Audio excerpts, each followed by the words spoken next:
on day 4 of Black Lives Matter, Not Black Friday, our virtual panel, uplifting community care and discussions instead of, capitalistic rhetoric and Thanksgiving. So thank you all for joining us. My name is Ty Carpenter. I am board president of Don't Shoot Portland.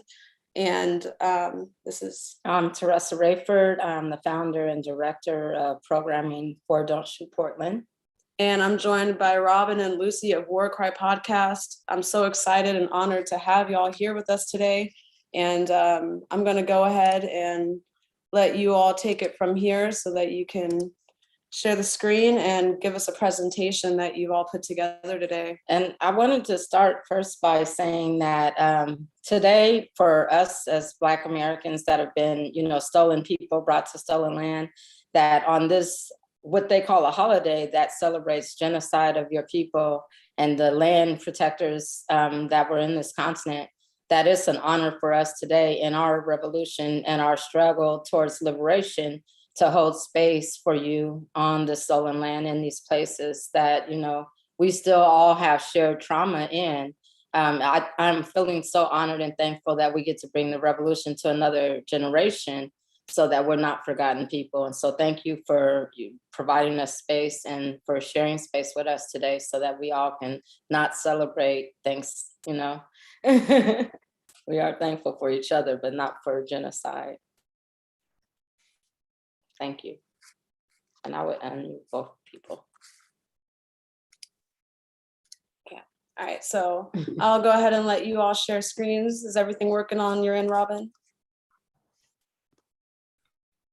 Oh, is it me going to be showing the screen? Oh, or whoever. I just selected you for host, but I can select Lucy too, I think. Or okay. No, Just click into the thing, not just that pin part. Like, that's I not don't it. know. You click into where the name is. That's not what it is. Oh, Yeah, probably Lucy. I think Lucy has the presentation there. All right, so you have to relinquish control now, Robyn, of the host, so that I can select, or actually you can just go ahead and select those 3 dots above Lucy's name and make them the host.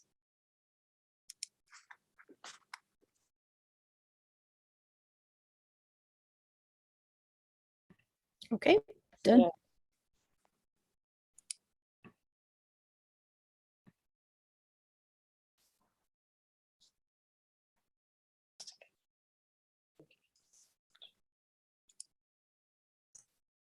Does this show up on you guys' screen? Yes, that looks great. Okay, perfect. All right.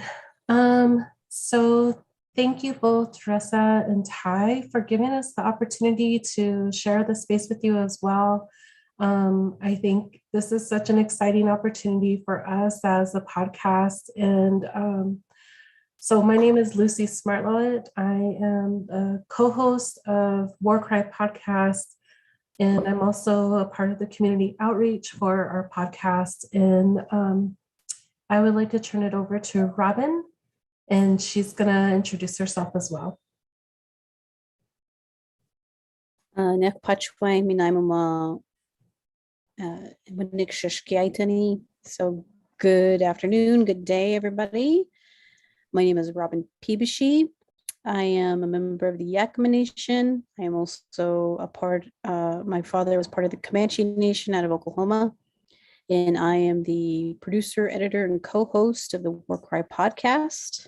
And we are beyond grateful to be able to present here today.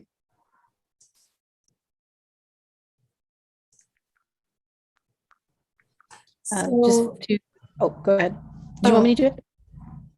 Yeah, go ahead.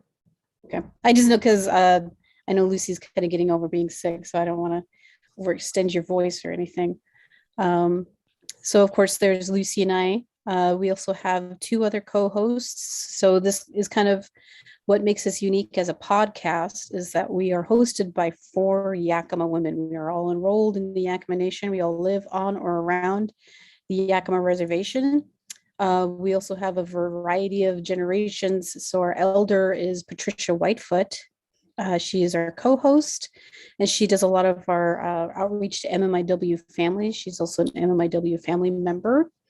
Something that she does discuss from time to time is just her relation and experience with having an MMIW in her family, her sister, Daisy Mae Heath, who's still missing. And then we have Emily Washings, our main host. She also does some community outreach, and she has her own like websites and things that she's done and established herself. She's also, we're all moms, and we've all are in, and some of us have grandkids. So we all like to use that relevance to each other, but our different viewpoints as well. Like some of us had left the reservation and come back. You know, we have different education statuses and things like that. So I think that that brings a lot of diversity and a great discussion from all of us. So again, like the History of War Cry podcast is, again, we are all Native female run podcast showcasing missing and murdered Indigenous women and people, including the LGBTQ and Two-Spirit community. We primarily focus on the Pacific Northwest, but we are not limited. We also are open to discussing international missing and murdered Indigenous people issues in Canada and Mexico, or anything outside of the Northwest. We have had some guests from Canada. And again, so some of the things that we'll be talking about today may be traumatizing or triggering. Some of the topics we discuss are sensitive, so please take any breaks that you need during these discussions and while we discuss these topics. I also just want to add really quickly that this is an informal presentation. So if at any time anybody has any questions about what's on the slides, or just, you know, a thought about something, please don't hesitate to put your questions in the chat or however you're viewing this today. So this one, I'll actually take over, Robyn, really quickly. So here are some Pacific Northwest state statistics. So in Washington state, we have 56 missing women. As for the number of people that were murdered, that's unknown according to the Washington State Patrol report. So the Washington State Patrol, just for clarification, only reports people who are missing and not necessarily who were murdered. In Idaho State, they just came out with a report this year. And I'm starting to see some traction in Idaho where MMIWP, or missing and murdered Indigenous women and people, is becoming an issue for them, or something of concern. So according to Idaho State, they have 12 missing and possibly 2 murdered. And when I say possibly 2, there's definitely a lot more to that number than what they probably have in as far as reporting goes. In Oregon, they also came out with a report from this past year. They have 11 missing, 8 murdered, and 13 unsolved cases. So this was also really interesting because Oregon State was very factual on what they have, but when we look at these statistics and the overall statistics, I'm not going to go over them verbatim right now, but when we look at the overall statistics, something to keep in mind is how the data is collected, how the data is reported, whether or not the reports have racial misclassification, whether or not it gets pursued any further as far as like missing reports. And sometimes, like what we're finding through the work, is that there's confusion about wait periods. There's also confusion about whose jurisdiction it is. And so this data is fairly raw and it's still in development. But with what we see right now, I would say that it's highly alarming to be able to note that we are so overlooked in our data collection pieces. At the bottom of the screen, you're going to see that Washington State is actually one of the top 10 states with the highest number of missing and murdered Indigenous women and girls cases. And then in the top 10 cities, Seattle, I know it's not funny, Seattle is actually the top one with the highest number of MMIWG cases. And then Tacoma is further down the list. So when we look at how close to home it is really concerning to know that these things are occurring in Washington State, but then not necessarily being tracked in Oregon or Idaho. Did you want to add anything to that, Robyn? Yeah, just a note from, Whoops. something that one of our past guests, Abigail Echohawk, she has a lot of experience with the Urban Indian Health Institute, and they did their own report. So when it comes to data collection, data presenting, aggregating, all of that, one of the things that she said is, of course, the erasure of Native people, Indigenous people in data is considered a form of genocide because it is connected to like the projects of genocide, which is to prove that, well, there's no missing natives because there's no natives. And, it goes back to the Indian problem, which is, we can discuss further on, but when you can prove that there's no natives, at least on paper, then why do we have obligations to treaties and all of these other things? So again, Abigail Echohawk out of Seattle Indian Health Board, Urban Indian Health Institute has a lot of great data if you're looking into that. Thank you. And so just in the overall statistics, some notable ones is that, they're all notable, but when I think about it, murder is the third leading cause of death for Indigenous women. More than 4 out of 5 Indigenous women have experienced violence.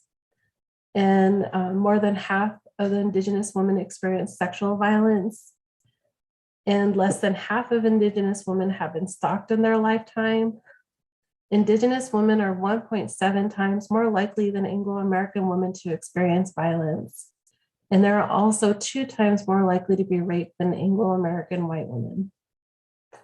And our murder rate of Indigenous women is 3 times higher than Anglo-American women.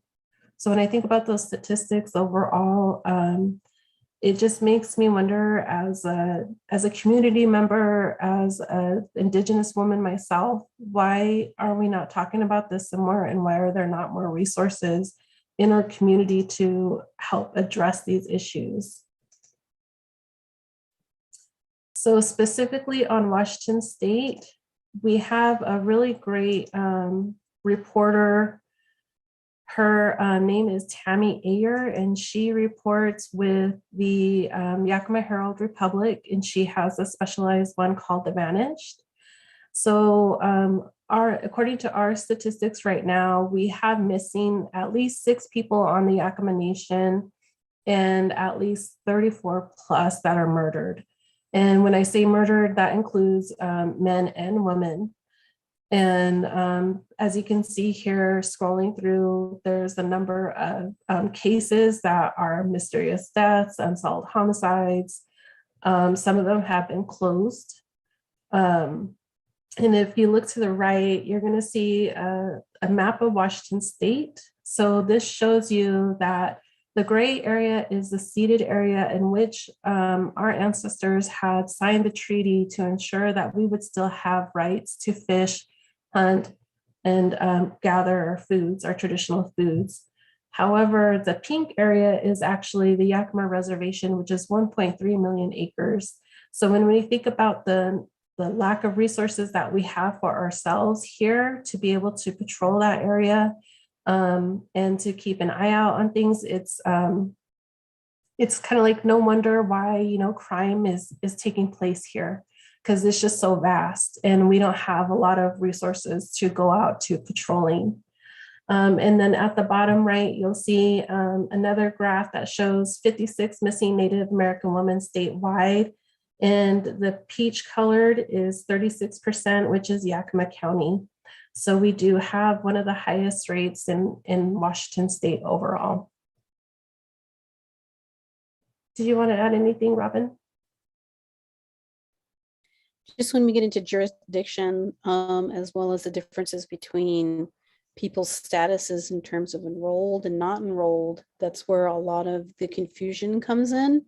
We have to coordinate, at least when we're on the reservation, with either the FBI, state patrol, Washington State Patrol, county, any kind of local municipals, tribal, in addition to what county we're in. So the Yakama Nation Reservation also extends it to Klickitat County. So if you look at the map there, of course, we have the reservation, 1.23 million acres, and a large majority of that is closed areas. So sometimes when we have situations where people are murdered or dumped in the closed areas, there's only like a number of people that are allowed in those areas or know of those areas.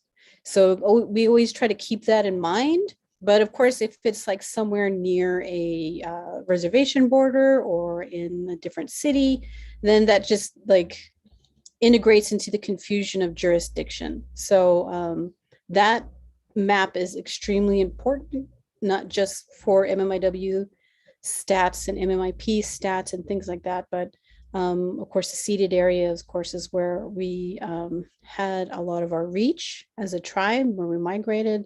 So ceded areas are just as important as the reservation areas because our rights also extend into those areas as well. And one of the other things I want to bring up as well is the reason why we go back to show the outlay or the geography of our area is because we can't talk about MMIWP without talking about these other issues that come up, like that involve our treaty rights, that involve our land, that involve enrollment and whatnot.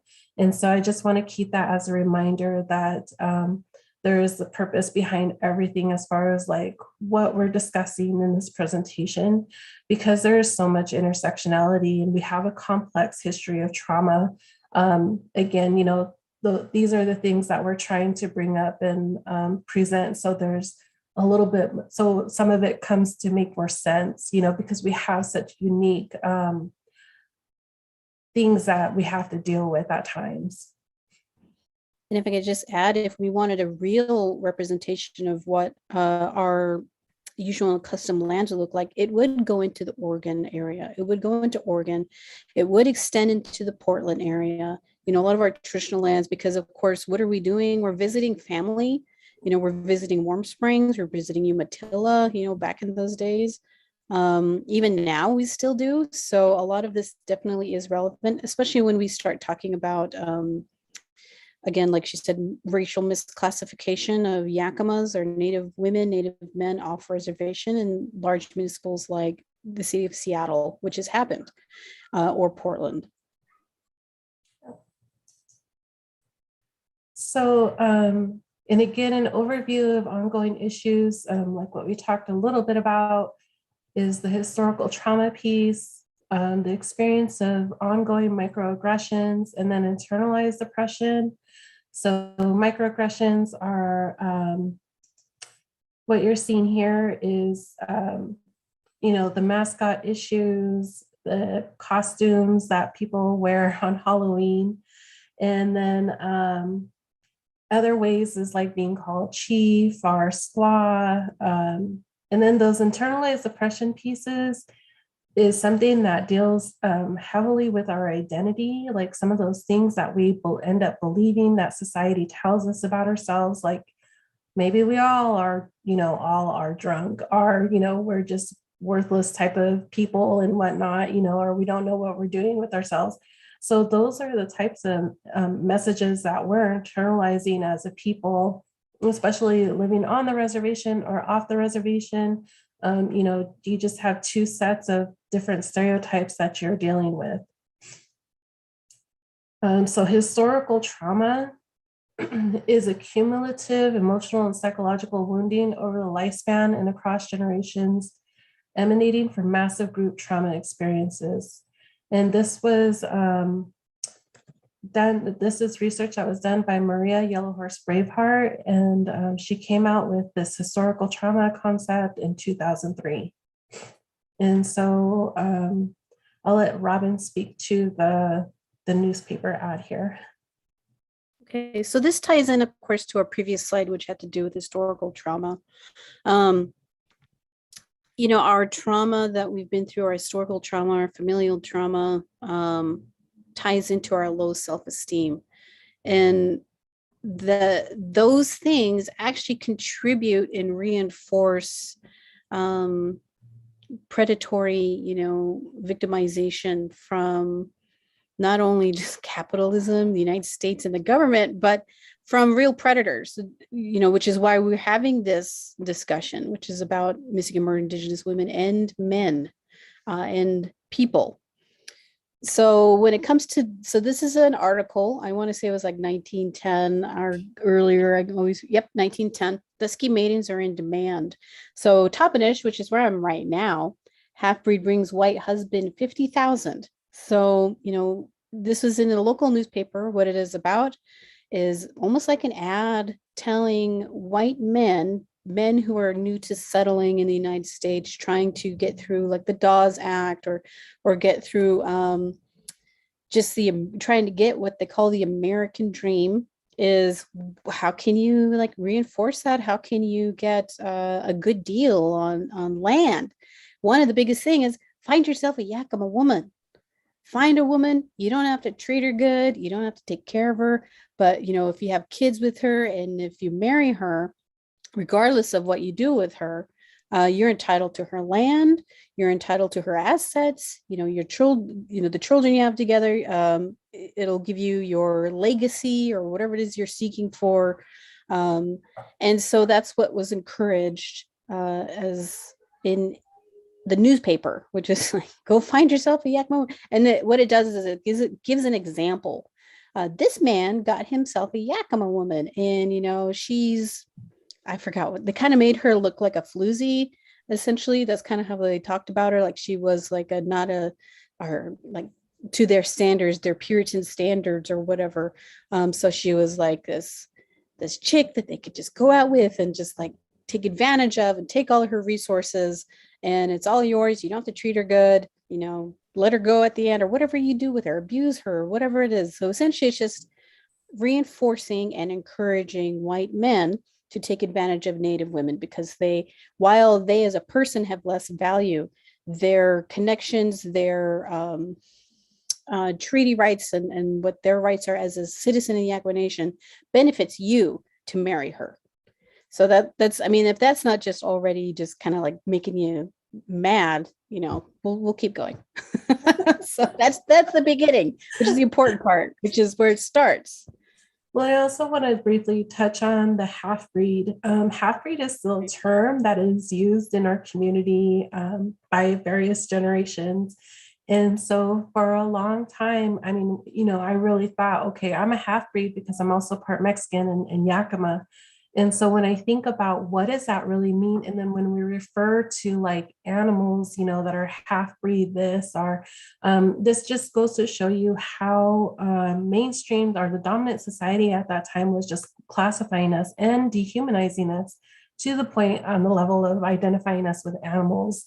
A pedigree, yep. Yep, a pedigree. So the historical trauma response is a continuation of Maria Yellowhorse Braveheart's research.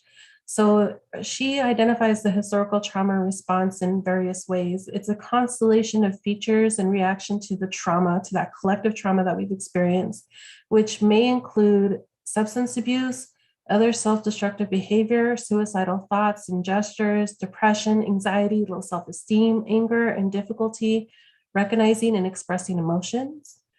In relation to historical trauma, this is historical unresolved grief that accompanies the trauma. So this grief may be considered impaired, delayed, fixated, or disenfranchised. This picture below is by Aaron Huey, who worked with the Lakota. And these two guys are holding a shawl with the American flag upside down. And as a former military spouse, I had learned that holding the flag upside down signifies that your country is in distress. And so when I first saw this picture back in early 2000s, I was like, this makes so much sense, because I feel like as Indigenous nations that are federally recognized, I feel like we are constantly a nation that's in distress. I'll let Robyn talk about this part. So when Lucy and I were putting it together, we were like obviously seeing the trends. So if you see from these are like federal policies and acts and laws put in by the government in regards to Native people, Indigenous people of the Americas, primarily in the United States. So as you can see, we'll just look at the first one, 1778, first treaty between newly established US government and Indians. And it goes all the way until like 1934. There's different eras that they call it, where of course you have 1830 Indian Removal Act, which is exactly what it means. Let's remove them, you know, and this is what we call what has always been termed the Indian problem. So when people landed in the Americas and they saw people were already here and that there was this abundance of resources, but there's already people here. It's like, you know, I'd really love to get a hold of these resources without, you know, having to pay anybody or acknowledge the people here. How can we do that? All of these acts were in some kind of agreements in the United States, settlers and pilgrims and every generation of people that had come to the Americas from Europe primarily were like, well, how do we get rid of these people? Indian Removal Act. The Indians are the problem, the Indian problem. And then you have the end of treaty making in 1871. Our treaty signed with the United States was in 1855. Then you have the General Allotment Act, which is kind of goes into a bit of and precursors a little bit that Dusky Maidens in Demand article. But then you have the boarding school policy, which is taking children away from their homes or heavily pressuring parents to send their children to boarding schools. As we can see the repercussions of that now. Children are still being found dead, you know, buried, unknown which kids they are. So, you know, for us, a lot of the times, those are one of the original MMIPs, you know, missing and murdered Indigenous people and children, because we don't know where they went. We don't know if they were dead or alive. We still don't know what families they're all connected to. Let's see, Indian Citizenship Act, 1924. Of course, it's like, why make them all of a sudden 1924? A lot of the times my grandparents, I've had a few grandparents who had fought in various wars preceding this Citizenship Act. And it's like, oh, I'm a citizen now. You know, it's kind of like a joke to them. It's like they had already served years in the military. They had already done a lot of services, and it has nothing to do with because they were like big American about America. It was because they were protecting their homelands, which is why they went to war a lot of the times. Had nothing to do with the government. Let's see. Johnson O'Malley had to do with education. Indian Reorganization Act. Let's see. So when we get back to 1956, so a lot of the ones beforehand, up until maybe the Indian Civil Rights Act, were mainly about removal or finding a way to lessen the Indian problem. These were all genocidal acts to diminish either our sovereignty as Indian nations or just diminish people in general. So when you get to the Indian Relocation Act in 1956, that was literally taking Indian people and encouraging them to assimilate into the larger population. So it was like, I'm going to pick you, young man, and I'm going to give you a bus ticket, and this is going to go to a city. You're going to have a job there. And they're not going to give you a way back if you don't like it. You know, they're not going to provide you with anything else, really. They're just like, we're going to send you out and, you know, to this place you've never been, and good luck finding a job. You know, there was promises of jobs on the other end. Wasn't always the case. A lot of the times they just stayed there. So that's how a lot of, and it's not the only way, but that's how a lot of like urban Indian communities formed, because a lot of them found themselves in the same place. So I know like Seattle has a very long history of the Indians who were sent there through the Indian Removal Act and a lot of the things that they accomplished together as a community. So it just, again, talks to resilience of Native people. No matter what you do with them, you know, they're still going to thrive and be there. Let's see. And then you have ICWA, Indian Child Welfare Act. I'm just going through some of them, but So of course, there was a time, of course, we had children taken away through boarding schools. And then at the times when you have this generation of parents who'd never had parents before, and this is the first time they've ever had like what people would consider a nuclear family or something similar to that, the function within that family was very hard to stabilize and all these things. So when a child would be up for adoption, regardless of how that happened, the majority of them were being adopted to non-native families. And so you have like these generation of people who had children who had never had parents before because they grew up in boarding system having children, and those children being adopted out into non-native families. You just have this compounding effect of like the loss of identity, which was the goal again of a lot of these acts. And so we're finding, you know, again, through statistics, like the suicide rate, the alcoholism rate, things connected to these acts. We actually had to advocate like, hey, you know, if we have Native children who are in an adoption system, it's probably better to have them adopted or fostered by other Native families who want to take them in. A lot of times their family wanted to and they couldn't because of whatever act or, you know, whatever had happened or legal matters that were just working against them. But we get into kind of what happens now. A lot of these acts were in protection of something that obviously Native people experienced as a loss. So you have Gaming Regulatory Act, of course, which is connected to casinos, and then the Indian Arts and Crafts Act, because a lot of people like to steal Native artwork and claim it as their own and they're not Native. A Native American Graves Protection and Repatriation Act, because people dig up graves, you know, take things and, you know, or they dig up artifacts and they take things and never give them back. So a lot of the ones that are newer are about like more protection acts that, of course, we as people had to advocate ourselves. The newer ones, of course, is VAWA, Violence Against Women Act, and Savannah's Act. And I think Lucy can sum those up really well. Can you touch on those two? Yes, but no, actually, VAWA, I believe VAWA and Savannah's Act were passed in 2013 and 2019, but legislation is still something that's new for me to be able to talk about and really pay attention to. I'm going to be honest about that. And so my understanding is that they are back up in the House for a funding proposal again. So whatever that looks like for the next legislation term, we just ask that you pay attention to that. And I do apologize for not having a better example at this time. But those are the acts that we want to pay attention to coming forward in the future in relation to missing and murdered Indigenous women and people.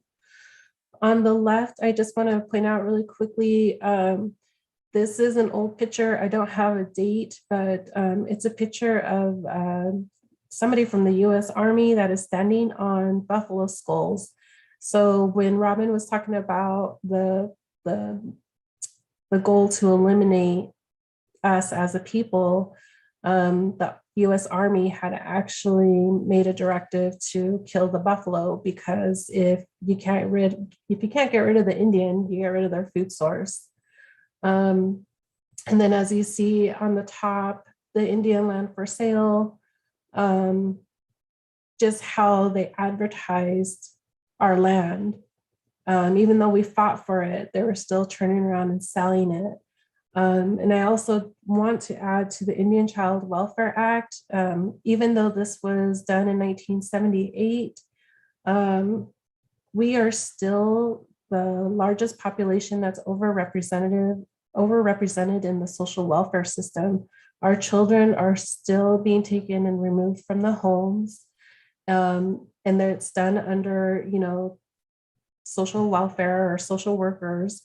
And a lot of families, a lot of Native families aren't able to take in other people's children because of the state mandates. So like, you can't have somebody that has a felony living in your house if you're going to take in another child and so forth. So our community constantly faces all of this adversity when it's trying to do better. But unfortunately, there's all these restrictions around it.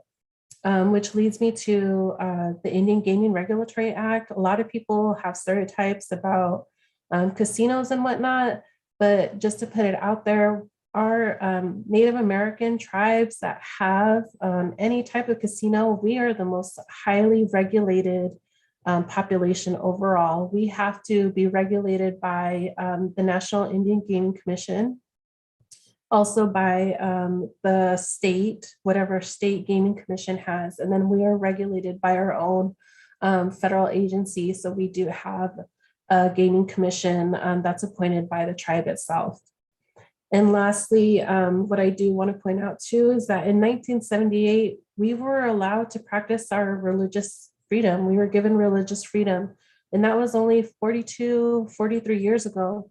So when we think about how fresh this trauma is, like Robyn was talking about, you know, this relocation stuff, the boarding school stuff, we have grandparents, we have aunts that were raised, you know, in some of these spaces where they just weren't able to be nurtured and provided a fulfilling life. And so when we think about all of that combined trauma, it does show that we are resilient as a people, but we are still trying, to come together. So that leads into our next slide where, you know, it's a common saying that we walk in two worlds. So there's the Indian world, which is like a part of our community and our culture. And then there's, you know, the white man's world. And so we're constantly trying to balance our lives and like who we are in our community and then who we are in mainstream society. And we're not going to go over everything here, but this is just a brief idea of like what is surrounding us as a people that continually impact us on a day-to-day basis.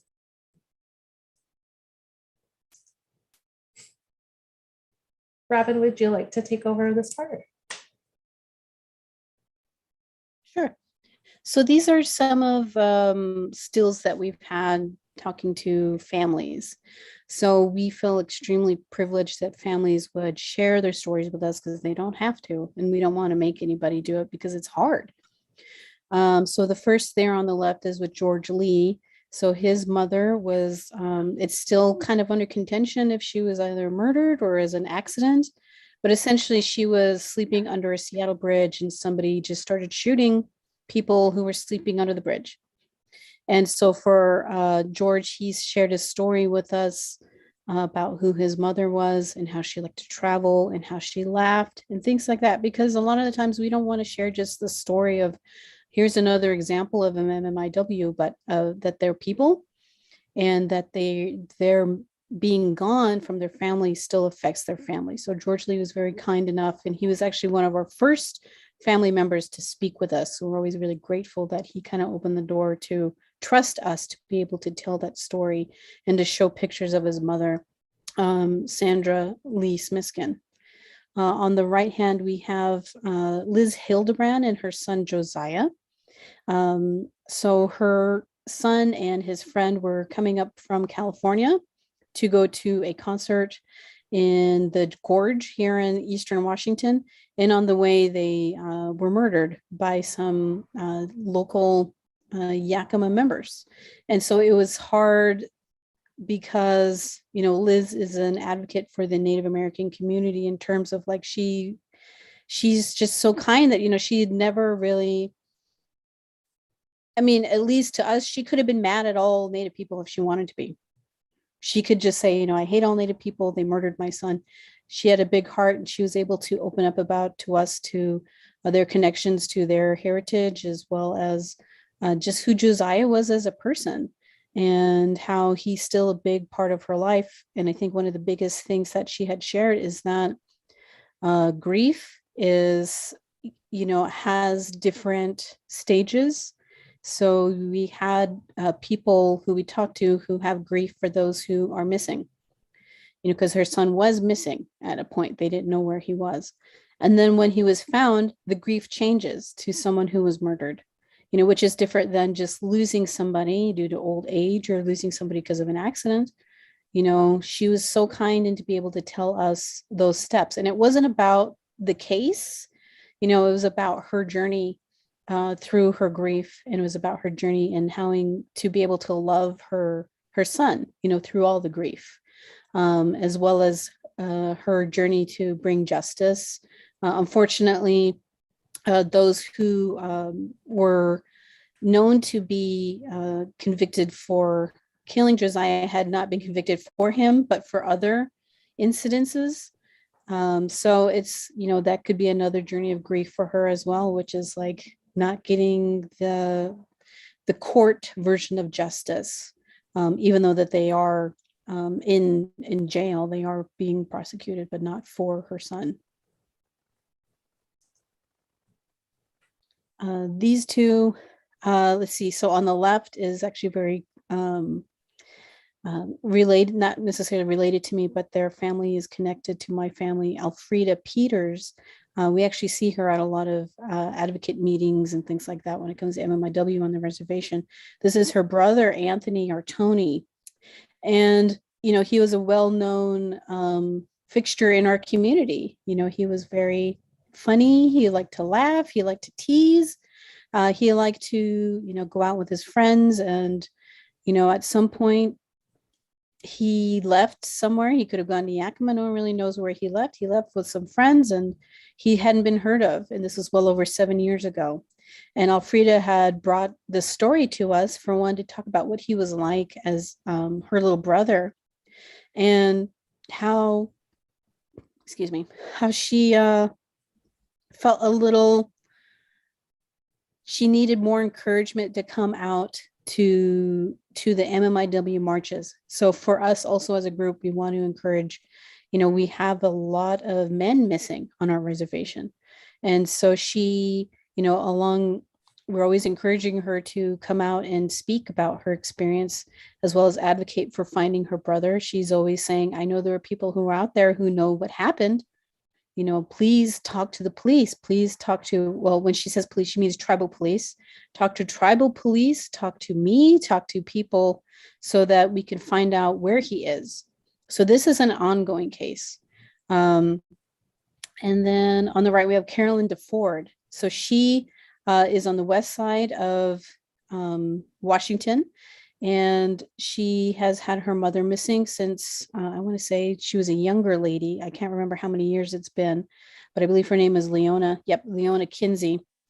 And she came on and through her mother being missing, still missing, also, again, another open case, she became an advocate, a big time advocate. She actually runs one of the most known Facebook groups called Missing and Murdered in Washington, and they will actually go out and make these missing posters for other families.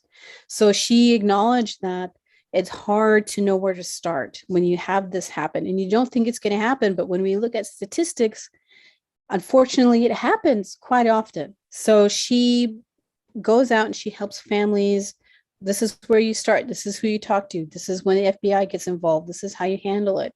And so she just became the advocate herself.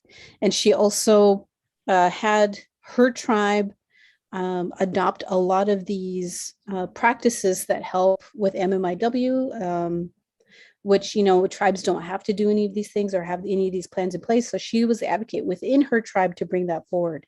She also has a lot of history growing up in Eastern Oregon and, running around a lot in Eastern Washington. So she, like a lot of us, we're not stuck in one place. We're not a monolith. And we're not just here on reservation. We live our different lives in other places of the country. So she talks a lot about how her mother was a part of that, having her grow up in Eastern Oregon, but then, she's going back to the west side of Washington and just, having that reach, which is, again, how Tony was as too, which is, not staying in one place, but also it's like, that just means we have more places we need to look, we need to be able to keep this in mind. But yeah, so these are still cases open. So please take a look at those. If you ever look at our website or Carolyn's, please share these posters. Also, I just want to add really quickly about the jurisdiction complexities. So if somebody is missing in an area, like if they're born in Yakima or on the reservation, and they end up, we're last seen, like in Tacoma, we would have to report in Tacoma and not necessarily to our own local police. And so this is like the beginning struggles of family members who are looking for their loved ones and not knowing where to start. And I actually worked with Carolyn a couple of weeks ago for a relative of mine, and there was a panic for the family, and there was this stress, like, who do we talk to? Who do we, where do we even go? How do we even start with this? So Carolyn was really gracious in being able to work with the family and being like, have you checked this location? Have you looked here? And they're not at this, they're not incarcerated, they're not in the hospital. So this is what we'll do. So it was a very controlled process, which I think that a lot of people need when they're going through such stressful times. So this part is a slew of, or a collective, I should say, of everybody that we've interviewed that is on the MMIWP professional side. Abigail Echohawk, again, is somebody that Robyn had brought up. She's with the Urban Indian Health Institute over in Seattle. She also worked with Anita Lucchesi on releasing the report, Missing and Murdered Indigenous Women and Girls in overall. I believe that report is available on their website, and it was released in 2019. We have been fortunate to be able to interview other people, like from our local Crime Stoppers, our local newspapers. We even interviewed our coroner, who is from here, who has shared with us, what his experience has been in working with missing and murdered Indigenous women and people's families. He's really compassionate and eager to learn and be in those spaces where, he can be guided to work with others. Chris Questus is from the National Violence of Prevention, I'm always going to butcher that name. Sorry, Chris. But he was really informative. He was more of a recent in season 2 interview. And I just found him to be really interesting about some of the stories that he had shared in his work with tribes. If y'all ever get a chance, please, check him out. And then we have Ellie Bundy. She is from the Montana tribe. I don't remember. Salish Kootenai. Thank you. Am I missing anybody? Nicole? Nicole, she talked about probate. So of course, when we talk about end of life things that happen just in general, it's always really can be contentious. It can be confusing, talking about wills, talking about, who what do they call it? Not really, it's not the heir, it's where the beneficiaries. Mm-hmm. But when it comes to people who are missing or people who are murdered, what are those steps? And so I always thought that was a very unique perspective, because she had a lot of stories of how she dealt with MMIW families and how she could help them or what they could do to help that process along. Let's see what else we have on there. Tammy Ayer. So we have Tammy Ayer. She was, again, the reporter for the Yakama Herald Republic, which is our Yakama Valley paper. And while she is a non-native, she is very, I loved hearing her story. She said she came to the Yakama Valley from Florida, and she was like, why isn't there any stories about this big issue? And, so a lot of times when we have advocates, those are always very, allies and advocates. She's very appreciated, and she's always willing to talk to us or talk to any family members. Let's see, what was the other one? Oh, then we have Deb Borez from the city of Seattle. She's a council member, and her assistant, Negan. And they were just really great at the history and how they saw a lot of things unfold. So it was always, we're always really grateful those who are professionals who come in to speak to us. A lot of it too is almost like their own advocacy as well. So like Jim Curtis brought up how he wants people to be more aware of the opioid pandemic going on in our Yakama Valley, and how devastating it is for him to see a lot of those cases come through, as well as how he wants people to know he's approachable. Please call him, please talk to him. A lot of the times that's what a lot of our professionals are saying. Same thing with Crime Stoppers. They're like, we want to be utilized by, tribal members and tribal people. Like, that's what we're here for. It's not just for non-natives or people who live outside the reservation. So going into resiliency, after talking about all of these disparities and these harrowing facts about us being highly victimized in general and continuously victimized throughout history, we felt that it was important to note that there is resiliency here. And Robyn is really great at talking about this. So some of the takeaway for the resiliency pieces is like, here are all the factors for elimination of Indigenous people, but we're still here. So we're still here, we're still wearing our regalia, we're still singing our songs, we're still trying to revitalize our language and our traditions. And we're also trying to save our women and our people from being murdered on our own land, on top of that. We're still trying to have people remember, that this injustice had happened. And we don't want people to forget the names of where justice hasn't been served yet. So we have the ability to speak. And then as a podcast, we have this platform to get stories and information out there to raise awareness. And we also want to know, like the United States does not teach this in schools.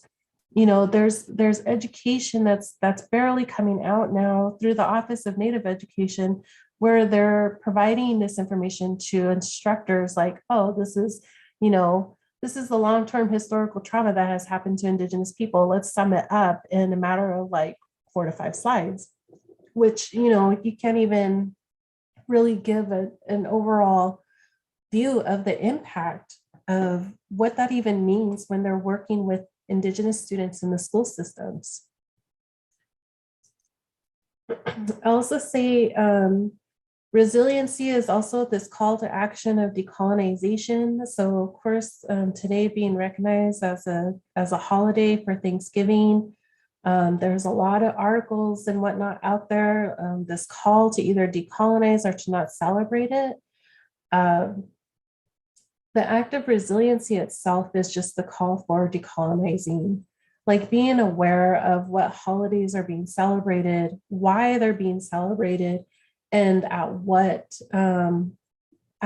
point, was another population sacrifice, to do that, to bring about the celebration itself. I would encourage people to really go out there and look. We have access to a lot of information right now through the internet. There are a lot of advocacy or advocates, Indigenous advocates that are calling for people to be mindful of what they're actually celebrating on this day. More importantly, I feel like the act of resiliency really does start with us. As a podcast, it always gets me curious and intrigued, like when we're working in such heavy topics and actually just, surviving in our day-to-day lives, an act of resiliency is actually self-care. And so we try to ask most of our people, what do they do for self-care?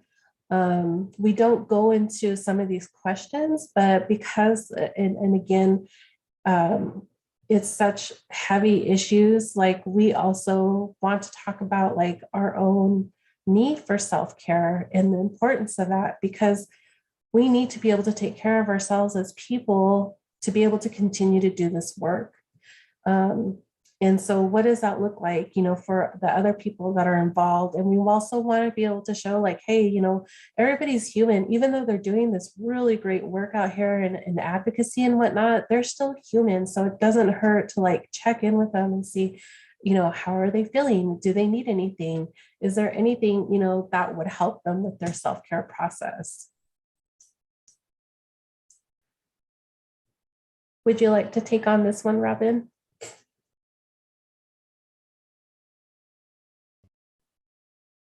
Oops, yeah, if I can unmute myself. So we were recently at this planning meeting for our tribe, because our tribe recognizes that this is an issue. One of our family members got up and just said, it's important just to listen to the stories so that they know that they're heard and that they're valuable not just the families telling it, but those that who are missing or murdered. So we were trying to think of other ways how to support families. And that's kind of like our biggest thing is like support the families, support those who have those who are missing or murdered in their family. So of course, respect and uphold the family's decisions. Sometimes, you know, we have family members who are not ready to talk about it yet because we're all on our own journey to healing and what we can disclose. A lot of the times too, they can't share because legally they can't disclose things about an open case. So we have to respect that as well. So as a legal matter, as well as a healing matter and where they are at. Family survivors direct the progress of the actions. Yep. So we kind of got into that. They are the experts. I think that's the biggest thing. If you have any questions about it, they are the experts. A lot of times they will tell you, I can't speak about this, or this is how we're going to approach it as a family. And a lot of the times it could be rooted in something that has to do with their own family values. You know, we have to respect different family values as well. Create and maintain space for family to voice, to be heard and listened to. So again, we try to establish that as well with War Cry. For season 2, we actually didn't really have any families, but that's, you know, not a bad thing. It just means no one's ready yet. And it means that maybe next year they'll be ready. And if they're not, that's fine too. Send the message to the family, of course, in a very respectful way. Just like I support you, or, you know, thank you for your words, you know, if they do speak out, those kinds of things. Listen to the family members. Yep. Watch and support legislative acts. So when it comes again to VAWA or Savannah's Act, just try to keep up to date so that we know what's relevant and how programs can best serve the families. This also means, like, if you're looking to monetarily serve families, what programs it is that you could give to or that would receive money, those kinds of things. That way you're not just, and again, this speaks a little bit to some people do take advantage of the MMIW, MMIP movement monetarily. So make sure that when you are supporting families that they're actually going to just ask a few more questions, you know, and it just has to do with like, well, what family members are like, how, I don't know. I think Lucy can explain that better, but I'll let her do that and I'll finish reading off this list. So attend local family events online and in person. So of course, things like this, as well as vigils, marches. Some of them are just a gathering for families to tell their story in order to bring out their loved one's image. And just to speak on that a little bit, sometimes families don't want to share images yet, you know, and it's different. At least for our tribe, sometimes we don't share images of those who are gone until later on, until we've had more time to process it. But when it comes to MMIW, know that a lot of the times our members are even contending with our own culture in order to advocate for their family members who are missing. Ask questions before you donate, purchase. Yeah, so that's kind of goes into people who take advantage of MMIW movement. And I don't know, Lucy, do you want to talk more specifically about that? Sure. So with the awareness increasing on missing and murdered Indigenous women and people, there has been a lot more merchandise that has been released over the past few years, most notably the red handprint. A lot of people like to wear that to increase awareness when they're protesting or going to marches and whatnot. So, you know, and unfortunately, along with this stuff, that there comes this, you know, appropriation piece. And so with that being said, it's okay to ask if, like, where is the funding going? You know, is it like what specific area of MMIW, you know, families are you supporting? And it doesn't have to be names, because honestly, we've attempted to provide proceeds to family members, and they don't necessarily want to be identified as the victims either. And like, oh, you're giving us, you know, $100 because you had a pop-up market, you know, like, thank you. You know, so those are all things that we're still all navigating. And some families genuinely really need it, you know, like as far as the funding goes, like some of them don't have bills, they haven't been able to pay. And so fortunately, you know, we've been able to reach out to those that really are in need. But when I think about this appropriation piece, when I seen that a lot, and also in the Black Lives Matter movement, you just want to make sure that you're supporting local and Indigenous artists who are actually making this stuff. You want to make sure that, like it's either going to help support them, or it's either helping, to support MMIWP families overall. It's okay to do a little bit of research. It's okay to, look online or ask a little bit more questions, because unfortunately there are people out there that will take advantage of this opportunity when people are in this state of distress. So we just want to put that out there for you all to consider.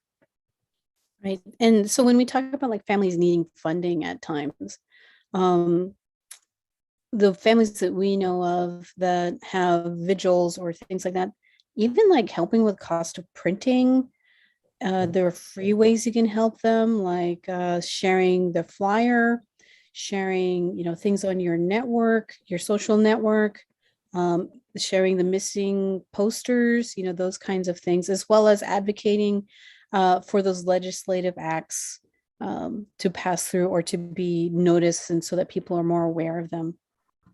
Yeah. And I also just want to note too, like this information that we have, we actually got this from Sovereign Bodies Institute, who is a great resource for working with missing or murdered Indigenous women and people. So just really briefly to go over these, here are some websites that you all can go to check out. National Indigenous Women's Resource Center. They are awesome. They're a nonprofit organization. They have numerous toolkits, awareness ads, posters, and whatnot for tribal communities to use, for urban areas to use, whatever that looks like. Strong Hearts Helpline is now a 24/7 helpline for individuals, specifically Natives, that may be experiencing interpersonal violence or domestic violence. I would encourage y'all to either support them in some way, whether it's just to follow them on social media or to help donate, because they barely received the funding to be open 24/7 this past year. We mentioned Abigail Echohawk from Urban Indian Health Institute. They primarily focus on public health, but again, this is a public health issue when we talk about this overall, when we think about the genocide of our own people. Operation Lady Justice was actually started during the time of the Trump administration. They have made progress as far as like doing listening sessions and coming out with some of the results of those listening sessions and working with tribal people. But currently on the forefront, Deb Holland is also working on a missing and murdered unit that has just been announced recently. Sovereign Bodies Institute is also the other resource that I had mentioned, Anita Lucchesi, who had started her own missing or murdered Indigenous women's database. She was one of the first Indigenous researchers to actually come out with the list and to reach out and work with law enforcement and other tribes to find out like how many people are actually missing, and to be able to show that data to the FBI, like, hey, this is what we're showing on our end, but your stats don't show this. So there needs to be some level of accountability in there. So she was really one of the forefront researchers, in my opinion, that had really brought this to light. And then I know that's a lot of resources. And, as somebody who may be listening in, there's easier ways to look into MMIW through social media. I'm so grateful for TikTok right now because, basically y'all can look up anything with the hashtag MMIW or MMIP. There is a lot of Indigenous TikTokers who raise awareness. And it's really exciting to be able to see our presence become popular on social media in that way. But of course, if you have other social media spaces that you navigate, definitely look up MMIW and MMIP and, filter through those. I mean, that's the beauty of the process, is being able to learn about these things, is, seeing who and what message resonates with you as an individual. And it's also okay to reach out and ask questions, you know. So with that being said, did you have anything else you wanted to add before I automatically switched it? Yeah, sure. And this, I don't know if we want to go into this, but talking about like the origins of war cry in general. So war cry, the podcast. So the name was actually kind of gifted to us by our host, Emily Washings. She had a paper she was writing, which is also free to access, about MMIW and violence against women being the catalyst to our Yakama Wars, which was a catalyst to our Yakama Treaty. So, you know, our own treaty and our own status as Yakama people started with violence against women, our women. But what is war cry? And this is kind of more of any native nation that had to go to war with the United States. And so, you know, you have a war cry, which is either you're crying, you have a cry when you go into a battle, and then you also can have a war cry as you come back. You're either crying because you're mourning, you know, who you lost in battle or what was lost. You can also have a war cry in terms of the victories that you had in those battles as well. So victories of what you've won or what you've kept. And so we always, you know, embody that. We have all those cries simultaneously throughout the podcast, because missing and murdered Indigenous women people, we're all true crime fans, true crime podcast, you know, fans. It was always one episode, if that, about MMIW or MMIP. And we knew that this issue needed to be extended further out, you know, unfortunately, than just one episode, because it is that important. And it has all of these historical ties that need to be brought out, that are not just true for our demographic or not just true for our people, but again, to the all of our other communities on our reservation. It's true for them too. So we want to be able to extend our reach to all of those histories, those traumas, those families. And so that's kind of like why it was created. We also don't limit ourselves just to speak about those things. We talk about, like, again, like she said, self-care. You know, we want to talk about what's the news in the world. So thank you all for listening to our war cry as we bring it out to everybody here present. But I think that's all I got. Well, and I guess I could just take a note on, I was thinking about Thanksgiving, because we had a slide about Thanksgiving. My sister works with a lot of Yakama Nation youth, and they don't call it Thanksgiving. They call it Turkey Day, because it's like, it's not about Thanksgiving. They're like, it's about, you know, celebrating our foods, you know, so reclaiming that and not, you know, and it's not that we can't acknowledge the messed up history that was created to make Thanksgiving. But, you know, they're like, I'm not going to sit here and we're not going to be like the victims. We're here celebrating that we're still here in our turkey food, you know, and however it is, we did that with our family. So I always like that, you know, that the kids made it themselves, their own thing. They're like, it's Turkey Day. It's not Thanksgiving.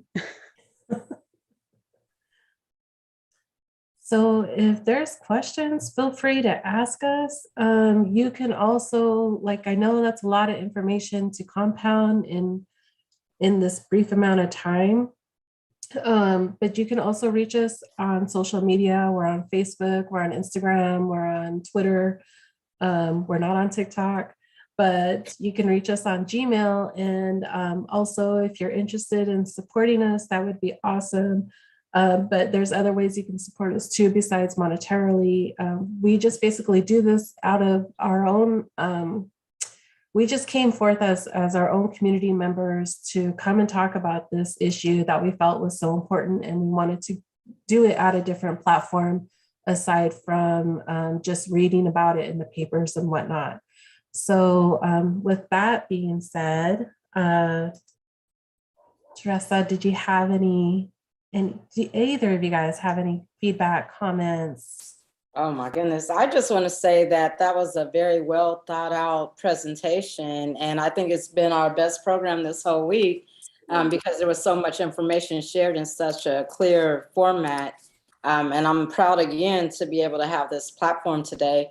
And there were so many things that you talked about in the timeline that when I think about what we do in regards to preservation and basically like going through our grandparents and great grandparents' scrap albums and researching history and historical information because of displacement, I was looking at a lot of intersects and variables that were kind of reminders of our shared trauma when you were talking about the enrollment and how people were basically connecting with, people that they were calling half-breeds to get access to lands and property.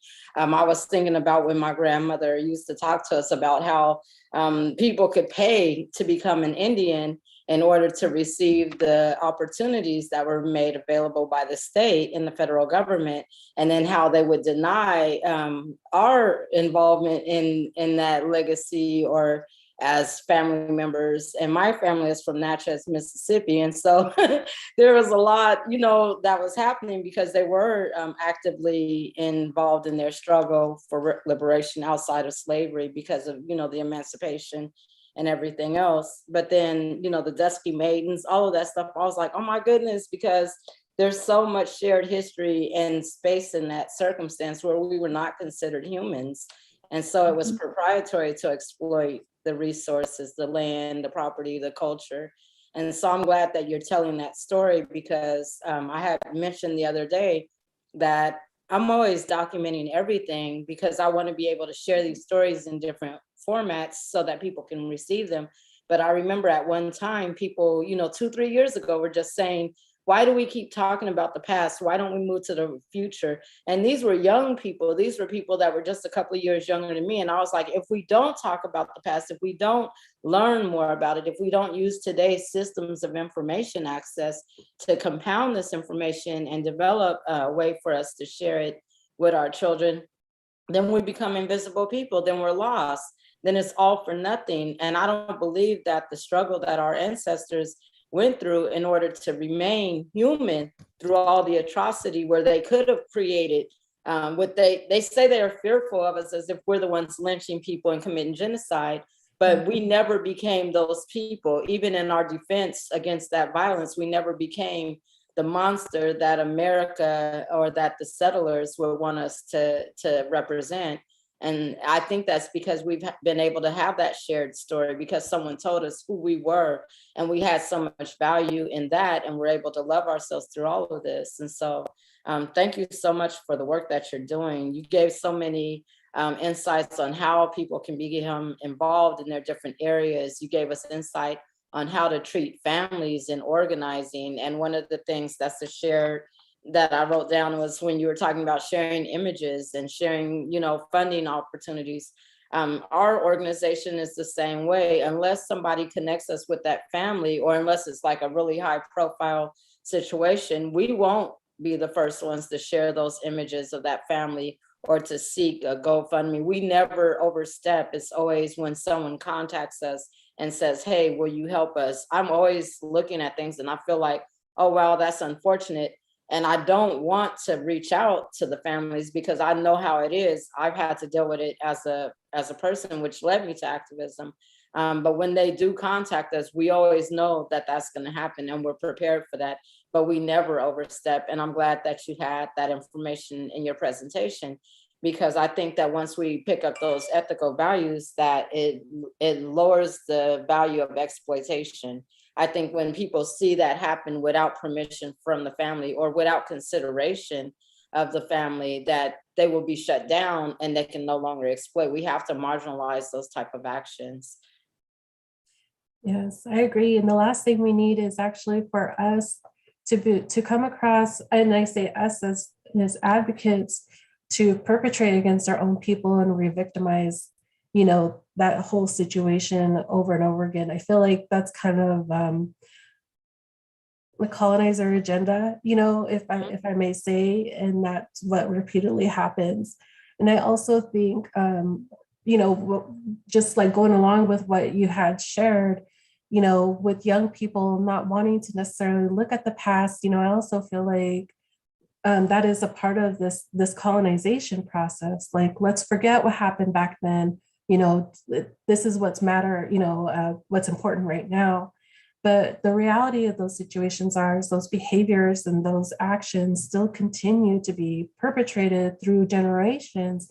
And this is something that we've seen, and I also feel like, for myself, as an individual who has left the reservation and come back, and really been in other communities, it's a colonizer agenda for us to be separated, to think that our traumas, are more important than the others. Like, at this time, it's like, no, the bottom line is, like, we are all experiencing trauma in different ways, but, the more we can come together and unite and support each other and whatever that looks like that's imperative. That's when I really feel like we can start restructuring some of these systems that currently exist. But it's a matter of, like, how do we start talking to people about these situations, and at what level can we meet the community, where they're at, as far as, like, trying to, discuss, like, hey, this is something that's been going on historically for years. It's not a conspiracy theory. It's not, like you're drinking Kool-Aid, but it's more or less like, let's talk about the realities of these situations, but I do appreciate you sharing that. And I don't know, I'm just glad to share space with y'all. This is, like, really cool. Absolutely. And I also wanted to say that part of your presentation that stood out to me is, something that we use as well, which is like historical evidence to sort of protest current systems, because you will be met with gaslighting. You will be met with it's a conspiracy theory, or, whatever weird, disrespectful, condescending reaction that people will have, as if you are you're bumming them out by bringing up issues that are actually very important and very intersectional and need to be getting awareness. Because without that awareness, without the that evidence, like, you're able to stand on your own and say, I'm not making this up, I'm not overreacting, this is a serious problem that deserves, demands attention. And even with Ahmaud Arbery, the murder that happened, the trial that just ended yesterday, being guilty on like 99% of the counts, it's not even close to justice. But imagine if that cover up had actually gone through. There were city officials that are being criminally charged for trying to cover that up. If it wasn't for the people on the ground who had raised noise about it and been in the streets for so long, Ahmaud Arbery wouldn't have even had his chance to get some accountability. So we all know how important it is to vocalize these issues, to try and make legislative change. Even, I loved the timeline of, different acts that have been passed, and how some of those were like protective rights towards, the newer ones against, the stealing of Indigenous art and, desecrating graves and things like that. And even at that point, the fact that those laws have to be made even just speaks volumes to the fact that we have to recreate so many new policies in order to make the old ones irrelevant. So the more that we can elevate the facts, I think that's how we're able to actually create social change. And that's a huge part of what y'all do. And I think it's amazing, because people love to indulge in these true crime cases, and they love to know, about these people whose lives were lost in these horrible ways, but not feel like there's a call to action afterwards. It's just their hobby. Like, oh, I just love a true crime podcast. And what are you getting out of that? Like, you're learning this person's history, you're learning this person's story, but at the end of the day, after that episode, are you just hitting play on the next episode to binge? Or are you getting on some research? Or are you actually indulging in research and educating yourself, and donating to that family, and finding out those family members of that person, have they started an initiative that you can support? Like, I think War Cry podcast gives people the opportunity to do that, and to educate themselves. So I'm just like, y'all are the future. I think, like I was telling Ty, I said there's a lot that we can learn just through this presentation about how to have these conversations in community, because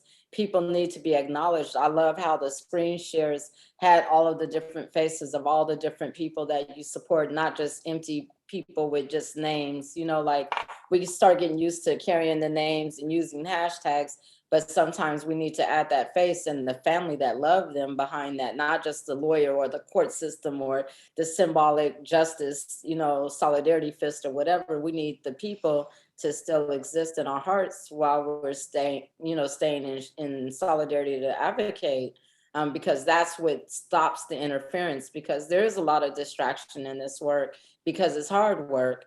And we need to keep the interference out, but we do that with love. You have to know and love your methods and the people that are involved in this work and what you're really there for to make it consistent.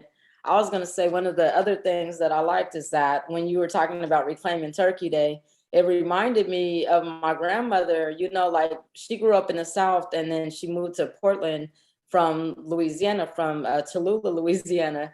And she brought, all these different customs, her way of making food and everything. And we talk about Creole life. We talk about being in indigenous lands and working together as community and seeing the whole slavery unit turn into sharecropping and then into the building of communities and cities and cultures.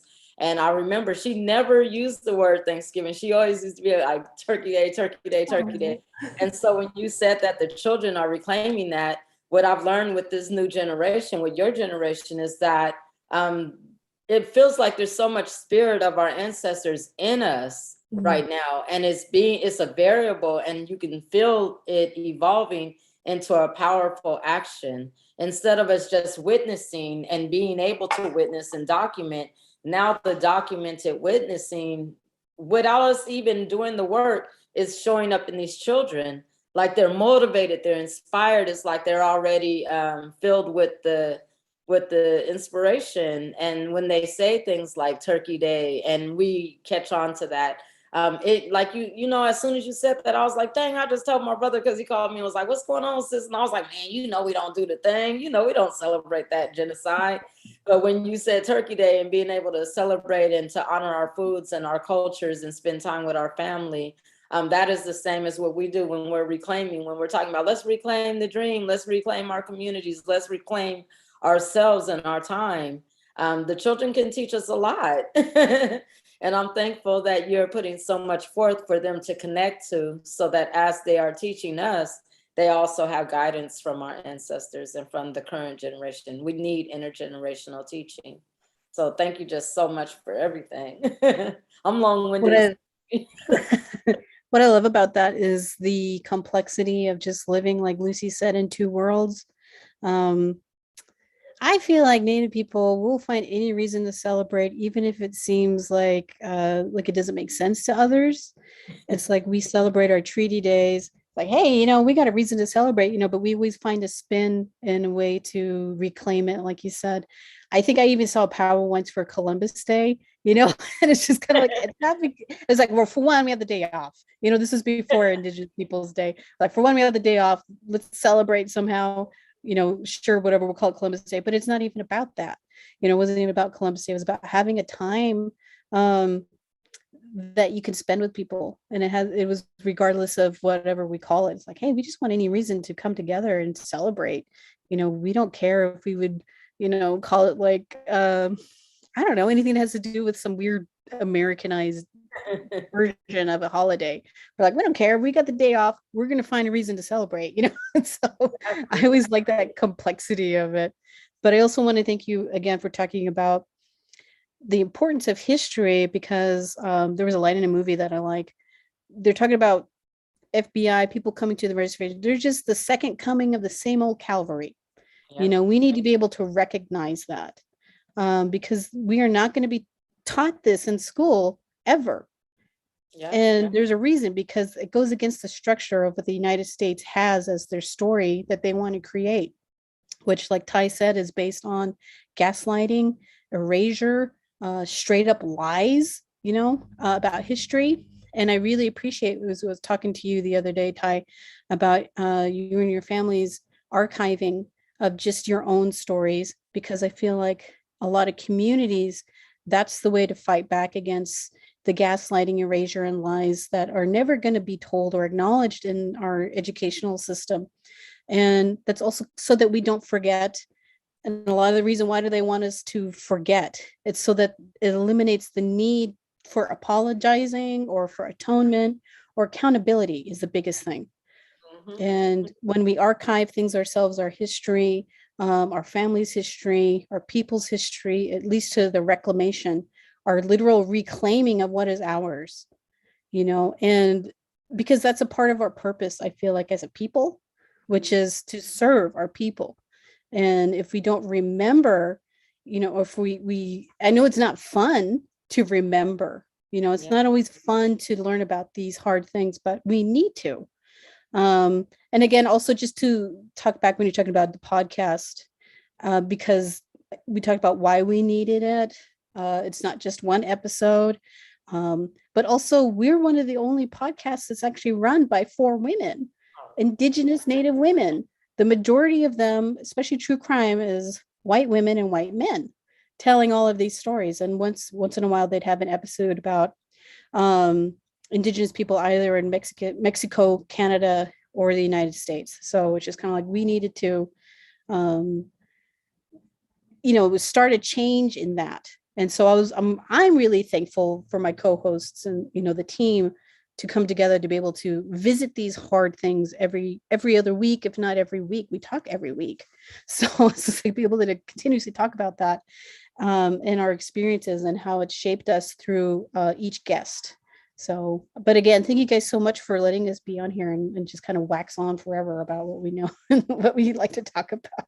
Well, if that's what we do with our generation, again, that'll fulfill a lot, because I know that there was and let's say when people make books, when there was literature that was published, when there was information that was being documented and shared, there seemed like there was a period where everybody had told my generation that we already overcame. And so when we were being exploited in society and we couldn't find jobs or provide housing or get access to educations, we took the burden on ourselves to think that there was something wrong with us. But as we became more knowledgeable in how things work, and people were publishing articles, and people from our generation started, doing research and writing books and everything, and we adapted to that culture, that took us back into history. And then we realized, oh, it's not us. These standards and these mandates were built up against us anyway, and they'll never be made available for me. And so in order for me to have access, I have to build my own standards of programming. I have to develop my own educational assets. I have to start building and investing in my own community, because that's where we're going to find liberation.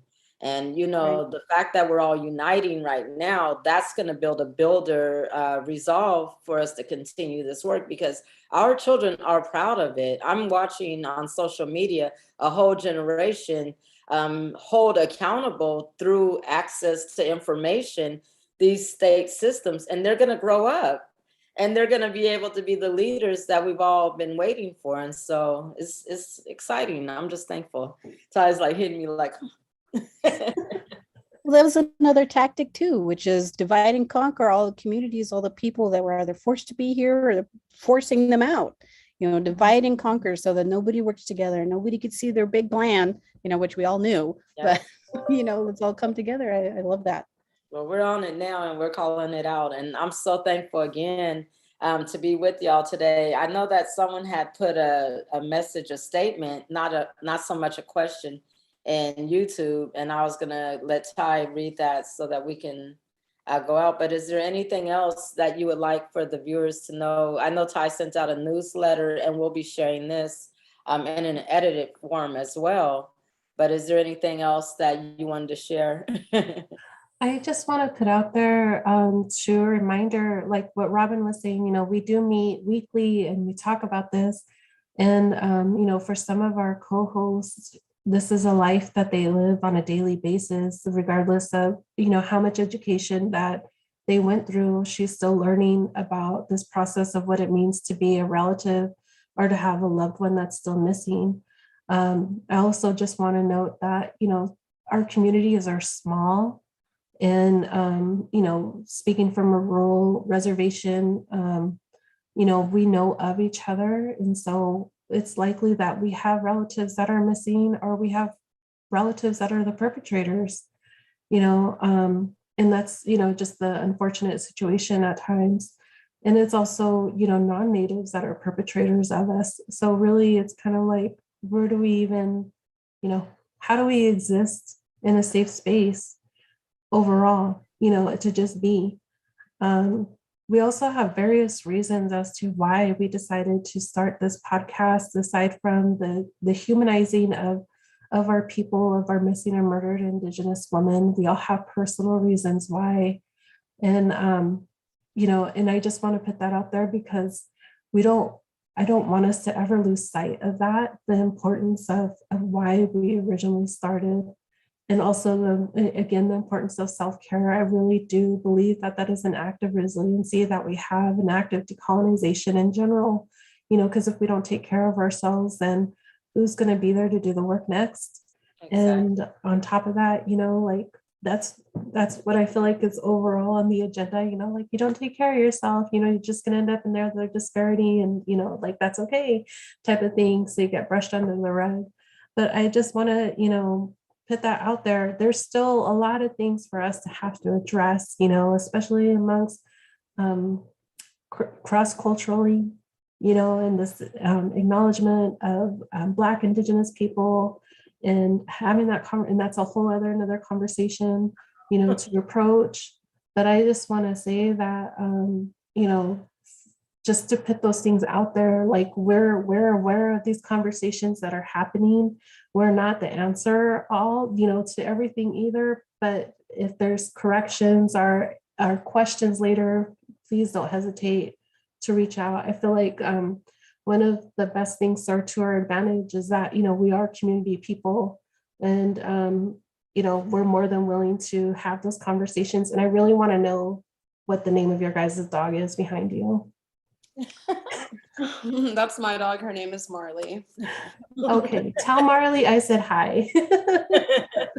Yeah, she's a little gremlin, so she's not used to getting a shout out. But yeah, I'll let her. She looks so cute right now, which is not how she usually is at all. It's a false representation. But yeah, just thank you all so much for spending time with us today.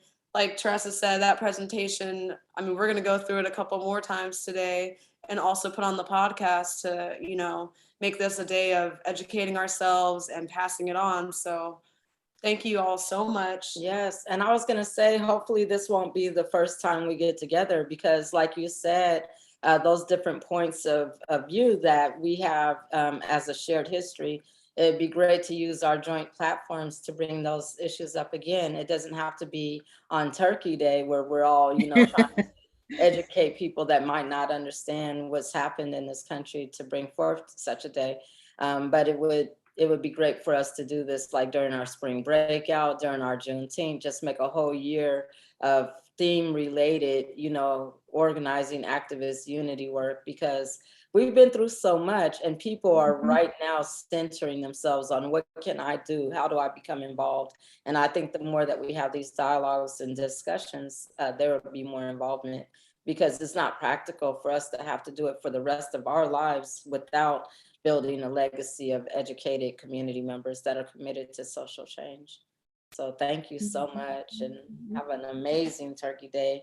And we send our love and blessings to your entire families. We're so thankful to be connected. Yes, thank you so much. It's been wonderful getting to know both of you through this process. And again, thank you for being part of our panel, and to everyone watching, and to, future viewers. This page is going to be updated with all of the links so that people can continue, after they watch this and get some information, they can bring those resources. Look at all of us with all of our high cheekbones and your eyebrows on fleek. And we're all beautiful. So Yes. thank you so much, y'all. I guess we're going to end it now. So all right, thank you guys. Thank you everyone so much. Have a good day. You too. Bye-bye. Bye.